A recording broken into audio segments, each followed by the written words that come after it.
10 kills in 10 seconds pretty much, which was insane. I can't fathom how crazy fast that was.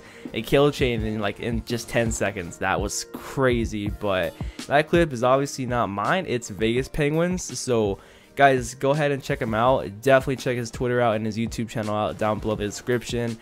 And this gameplay as well, it's his gameplay to the atomizer strike here, and I was actually in this gameplay. I was playing with him and I just witnessed this, man. He got a crazy fast the atomizer strike with some pretty insane stuff here in this gameplay. Like, he was dodging death everywhere. He was getting some pretty cool, like very fast and insane triples and quads everywhere in this gameplay. So hope you guys all enjoy that. Well, I'll talk about what I personally think are 5 things that Sledgehammer Games should improve upon with COD World War II. So we know Advanced Warfare was, of course, their first Call of Duty that they've made, and Advanced Warfare is not the most loved Call of Duty game, and there's definitely lots of things in that COD that they should definitely improve upon. So first of all, one of the most controversial and one of the main talked about things about Advanced Warfare was, and still is, like when you bring up Advanced Warfare, lots of people do talk about skill-based matchmaking, and that was definitely a huge problem, a huge issue that lots of people had, and that turned lots of people away from playing Advanced Warfare. And it was the fact that if you had a high KD, high score per minute, just high stats, and very good stats overall, if you were a good player, you were constantly only matched up, like for the most part, with people who have similar stats to you. So if you had like a 2.5, a 3 KD or whatever, and you had like a 500, 600, 800 score per minute, then you're gonna be matched up with people that have very similar stats to yours constantly all the time.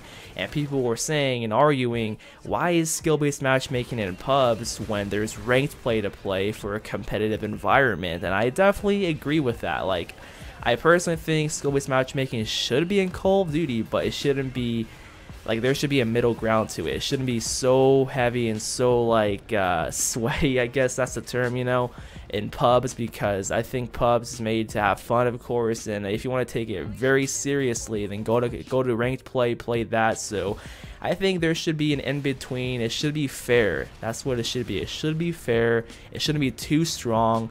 So I hope it's there, but it's not too strong like how it felt like in Call of Duty Advanced Warfare. So that's the first thing, skill-based matchmaking. And going on to the next thing, which is going to be weapon balancing. Sledgehammer, man, we all know Bow and ASM1 in Advanced Warfare.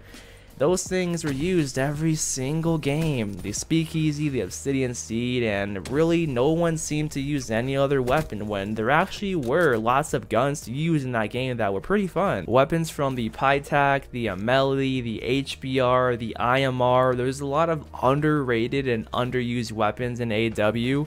But the problem was they were overshadowed by the 2 best ones, the Bow and ASM1 that everybody just constantly used. So I hope Sledgehammer Games has improved upon the weapon variety and the weapon balancing in COD World War II.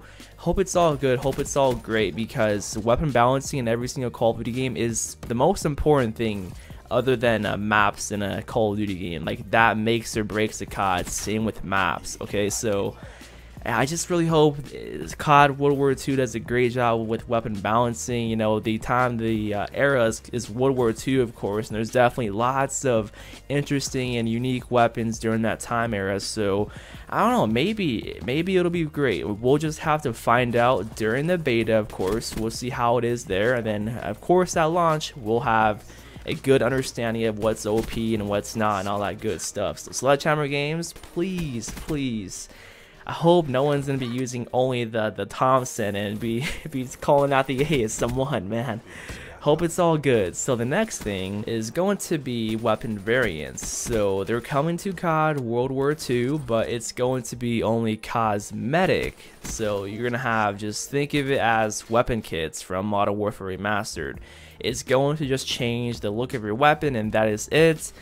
But if they happen to pull some you know, Black Ops 3 on us, and they just make some weapon variants that have like stat changes, like with damage going up or down, or accuracy increasing or decreasing, then that's gonna be a major problem. I hope there's no such thing as like a stat changing overpowered weapon variant at all, because we've seen what those have done to Advanced Warfare, from guns like the ARX Hole Puncher, the HBR3 Insanity, and just many others, infamous Obsidian Steed. So I hope Sledgehammer Games learns from that and they only bring cosmetics, which that has been confirmed.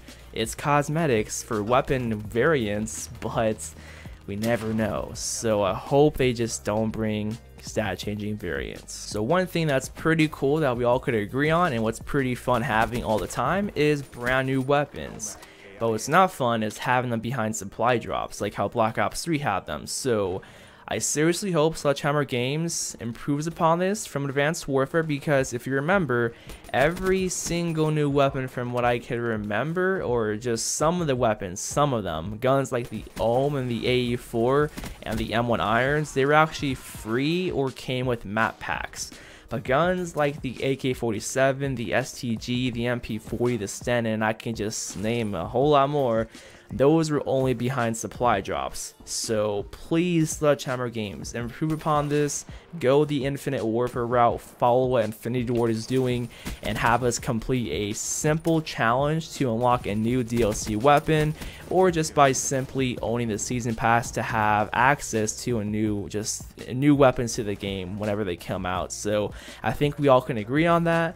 And moving on to the next thing here, the final thing is going to be score streaks. So personally speaking, from Advanced Warfare, I thought they were pretty weak and they just weren't no fun at all. That's why I pretty much only used 2 streaks in the game, which were non-lethals, the UAV and the system hack. That's all I used, literally. I didn't even bother to use the Paladin, the Goliath, the XS1 Vulcan, because they were not fun. They didn't have that wow factor to them at all. So I hope kill streaks in COD World War II are powerful, they're fun, and most importantly, they are rewarding for the cost that they are, you know? So please, Sledgehammer Games, bring us some nice, good score streaks. So far from what we've been seeing, they look pretty awesome, guys. So I hope it's all good with the score streaks, and I just hope it's a good year in general for Call of Duty. So that's the entire video, guys. Let me know down below in the comment section,